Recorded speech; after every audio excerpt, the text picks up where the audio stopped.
ఆడపిల్ల గంగిరెద్దు కాదమ్మా, అన్నిటికీ తలుపటానికి.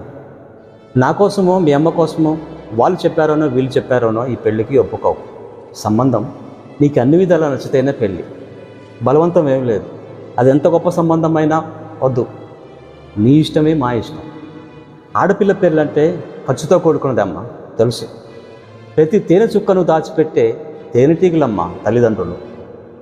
నేను రెక్కలు ముక్కలు చేసుకొని కష్టపడింది, పైసా పైసా పొదుపు చేసింది నీ పెళ్లి కోసమే కదా. అవసరమైతే ఈ ఇంటిని కూడా అమ్మేస్తా.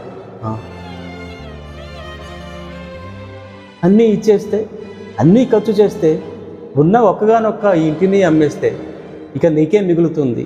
నువ్వెలా బతుకుతావని అంటున్నావమ్మా. చూసావా ఇలా ఆలోచిస్తారు కనుకనే ఆడపిల్లలు నాన్నకి అమ్మలవుతారమ్మ. అయినా ఇంటికి ఐశ్వర్యం ఆడపిల్లతోనే వస్తుందమ్మా. అందుకేనేమో ఆడపిల్లకి పెళ్ళే వెళ్ళిపోతే ఆ ఇంటికి లక్ష్మీ కళ తగ్గినట్టు అనిపిస్తుంది. మా దగ్గర ఎంతైతే ఉందో అదంతా నీది. నీకు ఇవ్వడానికి మాకు అభ్యంతరం ఏముంది? నాన్న నువ్వు నోరారు పిలుస్తావు చూడు, అది నాకు కోటాను కోట్ల సంపద అమ్మ. ఆ సంపద విలువ నా అందరికే తెలుస్తుంది.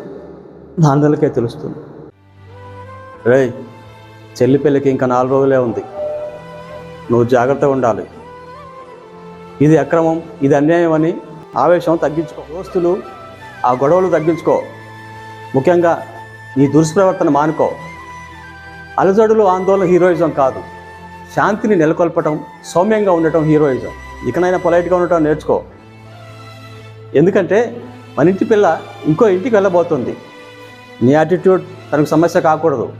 బయట ఏవో జరుగుతుంటాయి, పెద్దానికి ఓవర్ రియాక్ట్ అవ్వద్దు. అనవసర గొడవల్లో తలదూర్చొద్దు. నీ గురించే భయం అవుతుంది నాకు. నా కూతురు పెళ్ళి గొప్పగా జరగాలి, నువ్వు కంట్రోల్లో ఉండు.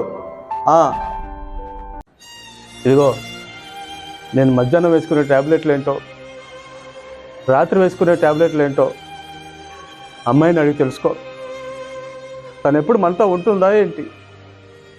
4 రోజుల్లోనేగా తన పెళ్ళి. మనల్ని వదిలేసి వెళ్ళిపోతుందిగా.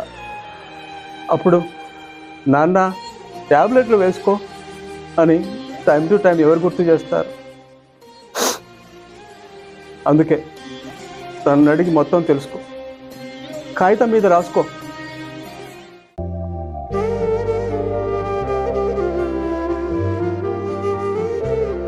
నువ్వు పుట్టినప్పుడు ఈ చేతులతో ఎత్తుకున్నానమ్మా. ఇప్పుడు ఈ చేతులతోనే నిన్ను పుట్టినింటి నుంచి మెట్టినింటికి పంపాల్సి వస్తుంది. ఏడవట్లేదు, నేనేం ఏడవట్లేదు. ఊరుకో, నువ్వెందుకు ఏడుస్తున్నావు? ఏం చెప్పాను నీకు? ఆడపిల్లని ఏడుస్తూ పంపకూడదు, సంతోషంగా సాగనంపాలి. బిడ్డ ఏడో. ఎంత దూరం వెళ్తున్నావు? జస్ట్ 50 కిలోమీటర్స్, వచ్చేస్తా. ఒక్క ఫోన్ కొట్టు, గంటలోపు నీ కళ్ళ ముందు ఉంటా. ఏడో.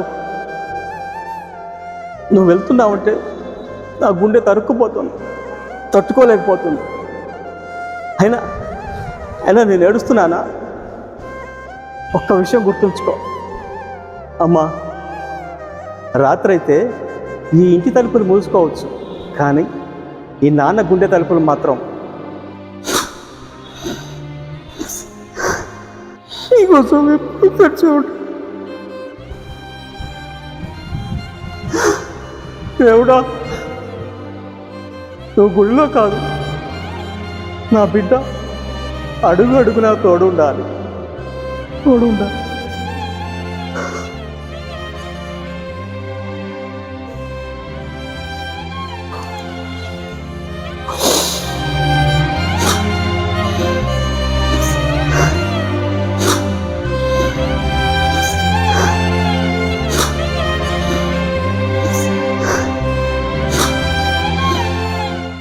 నాన్న ఒక బాధ్యత, నాన్న ఒక బంధం. కూతురి భవిష్యత్తు కోసం అనుక్షణం తప్పించే నాన్న హృదయాలకు ప్రేమతో ఈ చిత్రం అంకితం.